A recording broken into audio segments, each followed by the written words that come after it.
बिस्मिल्लाहिर्रहमानिर्रहीम। अस्सलाम वालेकुम। आप उसामा गाजी यूट्यूब चैनल देख रहे हैं। दो अहम बड़ी डेवलपमेंट्स हुई हैं इमरान खान साहब के हवाले से अगर देखा जाए तो एक तो उनका श्रीलंका का तारीखी दौरा और वहाँ पर जो ऐलानात हुए हैं, जो मुआहदे और मुआहदों की याददाश्तों पर जो दस्तखत हुए हैं वो बहुत अहम हैं। इमरान खान साहब ने वहाँ पर श्रीलंका को सी पैक में शामिल होने की दावत दी है और लग रहा है कि श्रीलंका बाकायदा सी पैक में एक तरह से शामिल होने जा रहा है, क्योंकि बहुत बड़ी ऑफर की है कि सेंट्रल एशिया तक श्रीलंका को रसाई मिल सकती है। बहुत बड़ी बात है। फिर श्रीलंका से ताउन बढ़ाने की बात हुई है।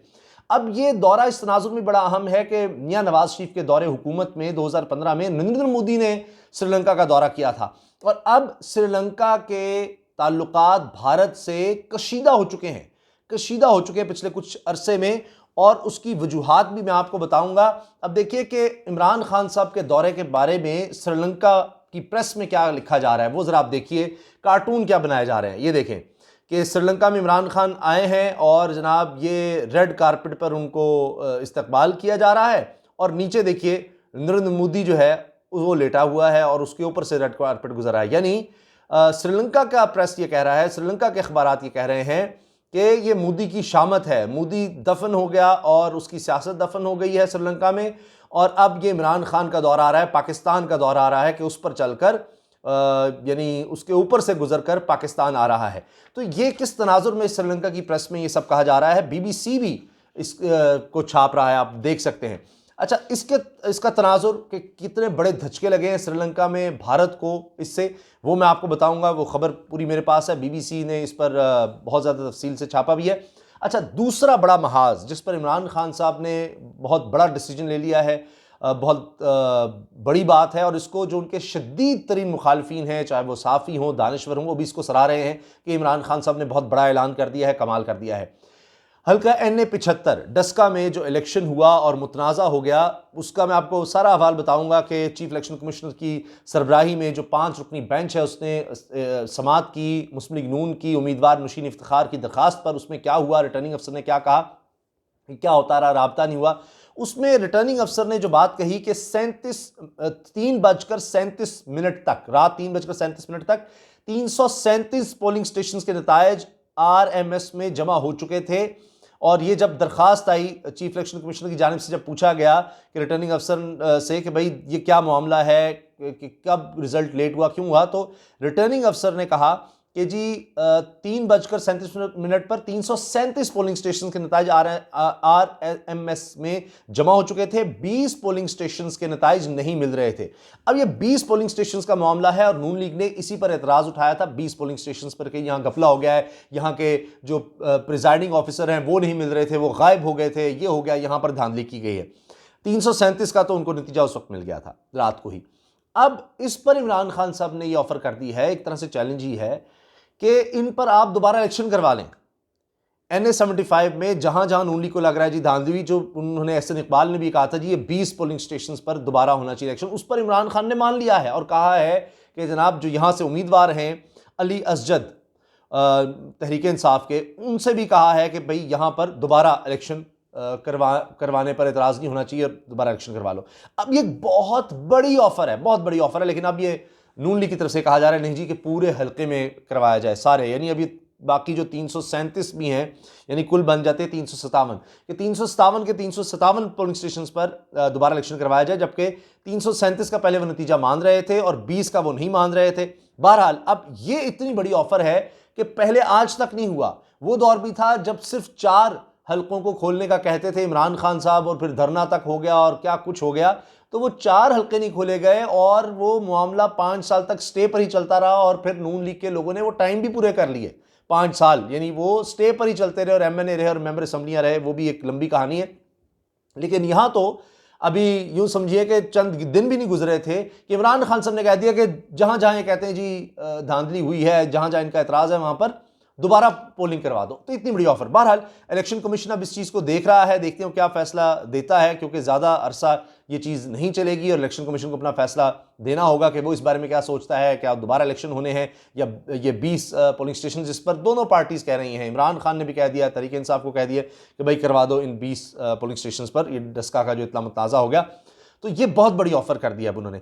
अच्छा, दिलचस्प बात यह है कि ये जो श्रीलंका का दौरा इमरान खान साहब का तारीखी हवालों से बहुत अहम है। एक तो ये कि जी भारत आइसोलेट हो रहा है, उल्टा श्रीलंका और पाकिस्तान के करीब तरीन ताल्लुकात बन रहे हैं। अब महिंद्रा राजापक्से जिन्होंने दावत दी थी वज़ीर आज़म बनने के बाद इमरान खान साहब को, वो उर्दू में भी ट्वीट्स कर रहे हैं।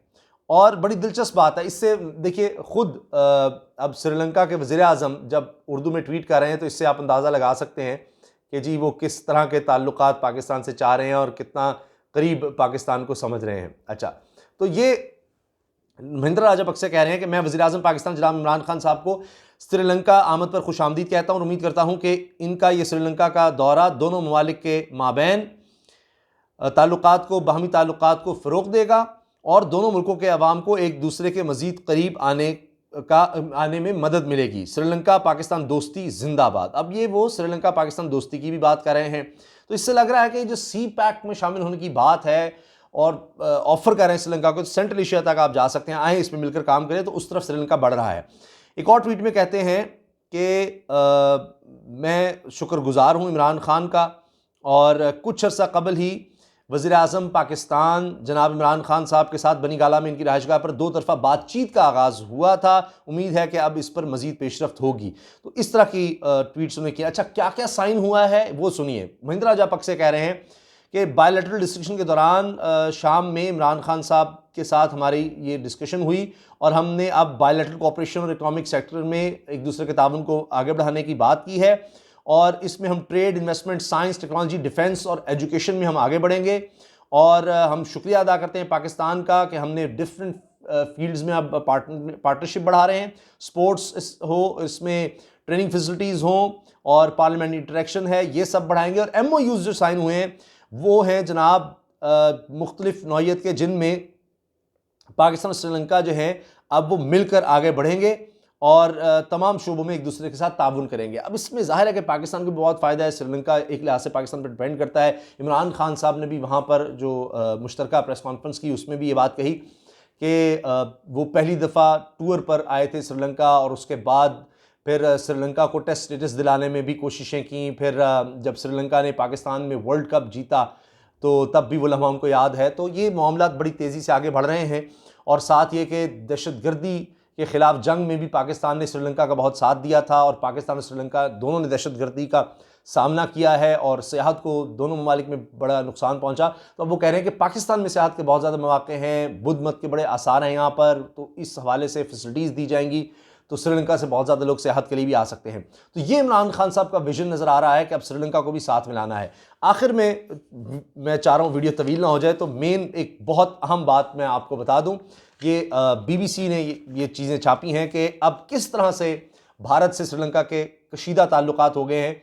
उनमें एक तो जो चीज़ बताई जा रही है वो है कि एडहानी ग्रुप के श्रीलंका की बंदरगाह में टर्मिनल तामीर करने का मंसूबा मनसूख कर दिया गया था, और ये श्रीलंका के सदर गोताबाया राजापक्से ने किया था, जिस पर मोदी शदीद नाराज़ थे, क्योंकि नरेंद्र मोदी ने ख़ास तौर पर एडहानी ग्रुप को चुना था ये टर्मिनल बनाने के लिए। और इसके साथ साथ ये बिल्कुल उसके साथ था टर्मिनल जो चीन तामीर कर चुका है। इसके अलावा श्रीलंका ने इंडिया की सरहद के करीब अपने शुमाली जजीरों में चीन को तवानाई को दोबारा काबिल इस्तेमाल बनाने का मंसूबा शुरू करने की इजाज़त दी, जो इंडिया के लिए एक बड़ा सिक्योरिटी ख़तरा बन चुका है, क्योंकि इतनी करीब आ चुका है अब चीन उसके, इस वजह से। तो इस पर चीन के करीब आने पर भारत शदीद नाराज़ है श्रीलंका से, और उसके ताल्लुकात बहुत ज़्यादा ख़राब हो चुके हैं। अब देखिए कि ये वज़ीर आज़म इमरान खान का 2021 का पहला बैरून मुल्की दौरा है, जिसमें तिजारती वक्त भी शामिल है। इसमें textile, garments, pharmaceutical, agro, food, खेलों की एशिया, ज्वेलरी, ऑटो पार्ट्स की सनत के नुमाइंदे भी हैं। और अब ये बहुत ही अहम है पाकिस्तान की तरक्की के लिए, खुशहाली के लिए, और ख़ित्ते में जो ब्लॉक्स एक बनते नज़र आ रहे हैं जिसमें भारत अलहदा हो रहा है, चीन, पाकिस्तान, श्रीलंका, इसी तरह से रूस, तुर्की, ये सब ममालिक एक दूसरे के करीब आ रहे हैं और एक दूसरे का ताउन बढ़ा रहे हैं, क्योंकि ख़ित्ते तरक्की करते हैं। ख़ित्ते तरक्की करते हैं, अकेले मुल्क के लिए तरक्की करना बहुत मुश्किल होता है, तो पूरा ख़ित्ता तरक्की की तरफ बढ़ता है। तो भारत साइडलाइन हो रहा है, बाकी ख़ित्ता जो है वो एक दूसरे से जुड़ रहा है, CPEC के ज़रिए जुड़ रहा है, और लगता है कि श्रीलंका भी अब CPEC में जिस तरह शामिल हो जाएगा, तो इससे पाकिस्तान की तरक्की को और CPEC को मजबूत बनाने में बहुत ज़्यादा मदद मिलेगी और ज़्यादा तिजारत को फ़रोग़ मिलेगा। और पाकिस्तान और श्रीलंका के दरमियान तो तिजारत मज़ीद बढ़ने वाली है, वो भी नज़र आ रहा है, और ताल्लुकात को मज़ीद तारीख़ी मजबूती मिल रही है। तो इमरान खान साहब का इस लिहाज से दौरा बड़ा अहम नज़र आ रहा है। और मैंने वो आपको बता दिया है NA-75 का, कि जिसमें दोनों तरफ के दलाइल सुन लिए गए हैं इलेक्शन कमीशन की तरफ से। और इसमें जो चीज़ सामने आई, एक तो एक रिटर्निंग अफसर ने इलेक्शन कमीशन के रूबरू बयान में कहा कि NA-75 में कोई नतीजा तब्दील नहीं हुआ। हाँ, अलबत्ता उन्होंने ये ज़रूर कहा है, तफसील बहुत है, मैं सिर्फ मुख्तसर अर्ज कर देता हूँ कि जो 20 पोलिंग स्टेशन के रिटर्निंग अफसर से उनसे राबता नहीं हो रहा था। पुलिस वालों से भी जो उनके साथ थे उनसे भी रब्ता करने की कोशिश की गई, उनसे भी रब्ता नहीं हुआ, कई अफसरान से रब्ता नहीं हो पा रहा था। अब ये ज़रूर मामला मशकूक बनता है कि जी क्यों अफसरान से रब्ता नहीं हो रहा था, क्या हो रहा था। लेकिन अब तो इमरान खान साहब ने इस तरह बात ही ख़त्म कर दी है कि जी जहाँ कहते हैं ये जितने पोलिंग स्टेशन 20 बता रहे हैं, इधर दोबारा इलेक्शन करवा दो। अब देखते हैं इलेक्शन कमीशन इस पर क्या फ़ैसला करता है। इमरान खान ने अलबत्ता ये एक बहुत बड़ा फ़ैसला कर दिया है, और जितने भी तनकीद करने वाले थे वो भी हैरान हो गए। मुस्लिम नून के भी हैरान है कि ये इमरान खान ने इतनी बड़ी ऑफ़र कैसे कर दी, जो कि माजी में कभी नहीं इस तरह से देखा गया कि जो जीतने वाला हो या जो पार्टी इक़्तिदार में हो वो इस तरह की ऑफ़र कर दे कि ठीक है जी दोबारा इन पोलिंग स्टेशन पर एक्शन करवा दें। इजाज़त दीजिए, अल्लाह हाफ़िज़। पाकिस्तान जिंदाबाद।